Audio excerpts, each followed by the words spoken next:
Welcome back to Face the State. I'm Ariana Bennett. Thank you for staying with us. Well, in the homeless youth point-in-time count results we just looked at in the last segment, nearly 70% of people polled said they would stay in a youth shelter if it were available.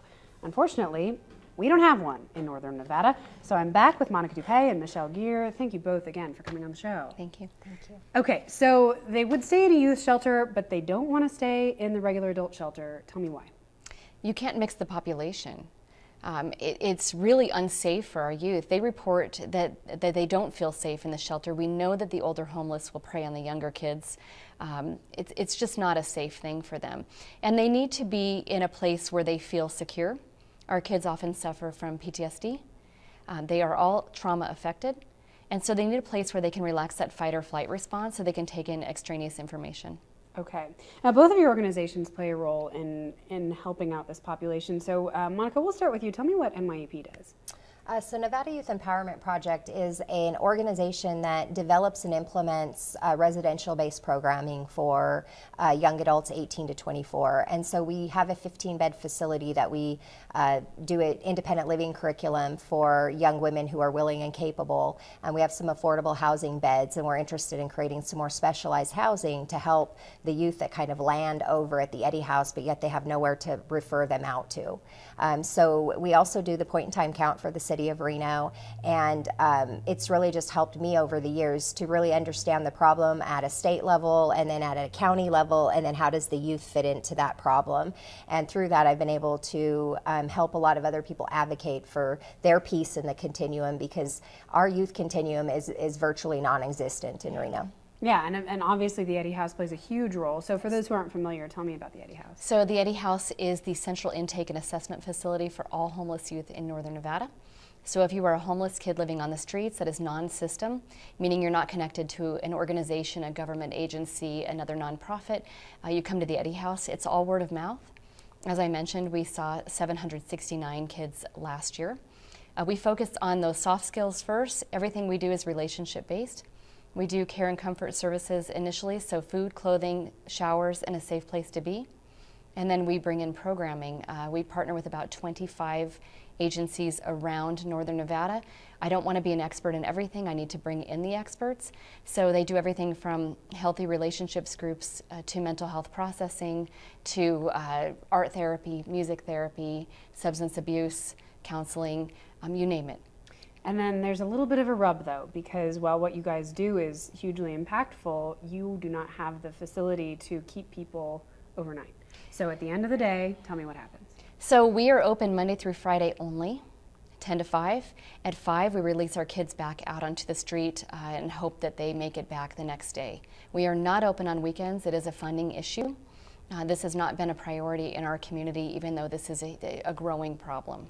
So typically, where would this money come from to be able to open on weekends, to be able to be open at night?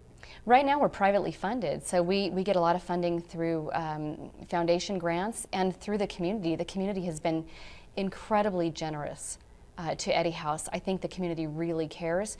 We have one small grant from the state of Nevada, but it's from talking to people and really getting them interested and doing a lot of social media. Social media has been incredibly helpful to raise funding.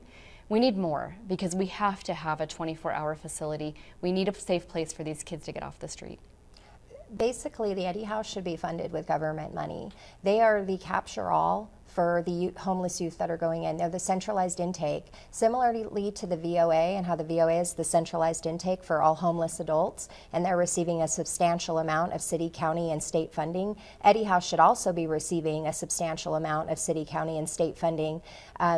Last year, youth represented 25% of the state's homeless, yet that is not reflective in the budget, and that is really where our leaders really need to start looking at where that money is spent to help the 0 to 30% AMI population, which is our straight-up homeless that are going inside the drop-in centers and the shelters. The tax dollars should be used for the can't and the won't population, and the specialized programs that we're doing in town should be privately funded. We really have to kind of get back to those types of formulas, because places like the Eddy House is really, they don't refuse anyone or turn anyone away there. And that should be where our tax dollars are going, because we need some place to make sure that these kids aren't sleeping in the doorways of casinos, bathrooms of casinos, trees, outside in the parks. We need a place for them to come to at night, because they're saying they would rather sleep outside than sleep at the adult shelter. Okay, so I imagine you guys have asked probably more than once. So what's the holdup? What's the issue with getting this funded?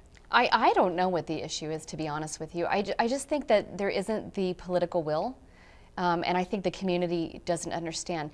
It's pure economics. So we know that the city of Reno, Washoe County, the city of Sparks spend approximately $40,000 for a single homeless person every year. So if half of Eddy House kids access the emergency room, which is 92%, if they access the shelter, that's 8%. If they are incarcerated for any reason and they are picked up for loitering at the casinos constantly, it is costing our city conservatively about $12 million a year. However, we lost a kid about 6 months ago who died of heart failure after spending 2 months in St. Mary's. His hospital bill alone was $2 million, so we know that it's probably closer to $20 million that our community, our taxpayers, are paying to have these kids living on the streets. Eddy House ran last year on $407,000. We saw 769 individual kids with $407,000. We can do better. We know that if we do an overnight facility, that budget will triple. It's still significantly less than what we are currently spending to have our kids on the streets being beaten or sold. Okay, so we have a few minutes. I want to hear exactly what it is you want and how much it's going to cost. We want an overnight facility to keep our kids safe. We want a facility that ideally has line of sight. It needs to be in the downtown corridor so that we can make sure they get there. Transportation is a huge issue. We want it to have a space for 50 beds, have a kitchen they can cook nutritious meals in, classroom and therapy space, maybe even a space for an innovation center so they can learn trade, job skills that can really support them as a career. Obviously showers and locker space. They need to have a place that feels like home, like Eddy House does now. Right now we're operating in 1,000 square feet. That is insane for that many kids. We see 65 to 68 kids a day. So we really need this overnight center, 365 days a year, 24 hours a day. They can come in, they will be working, they will be back in school, and they can actually become productive members of our community. This is what we need, and I need the community to step up and give us a hand. It's going to cost anywhere from, it depends on the building and the location, obviously.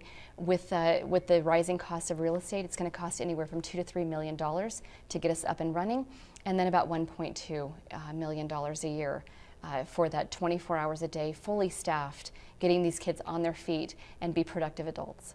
Well, that's not an impossible amount of money. No, it doesn't seem that way to me. It seems like a reasonable amount of money. Eddy House is very, very conservative fiscally, and we're transparent, and we just want the kids to be community members. Can I just throw something out there, though? If there's a donor out there, if there's someone out there that has a building that's near the downtown corridor, call Michelle. If you have a way that you can maybe piece this together and we can start piecing it together, call Michelle. I understand that the community can't really go from 0 to 100, but we can start with a small space and then prove the need for a larger space. So if there is someone out there that has this line of sight building that is close nearby the corridor of downtown, because I know we have some strong beliefs about putting additional sheltering and services in the downtown corridor when we're trying to improve the downtown, but something close to the downtown. If you have something that you think we can work with and grow from, please call Michelle. We really need someone to help us jumpstart this so that, I mean, we're doers in this community. If you know people that know us, we get stuff done on bootstrap budgets, and we are not government funded agencies, so we're really interested in being effective and efficient with the resources that are given to us. So if you feel like you can do something or you can jump in and start helping make this vision a reality, please call Michelle. Okay, so we have 1 minute left. For those who want to help, how do they get in contact with you? And also, if they don't have money they can donate, is there any other way they can help? We always need socks and underwear. And deodorant. I mean, we're taking care of 68 kids a day, so a cup of noodle. I would say come to our website, check us out on social media. We are on Facebook, Instagram. Give us a call. That's very important. Reach out. Eddy House. Yes. Eddy House. Okay. How about you, Monica? Anything? If there's anything you want to get involved with our organization, we are doing housing development right now for some affordable housing for graduates of our program, and can get a hold of me. My phone number is 775-240-2195.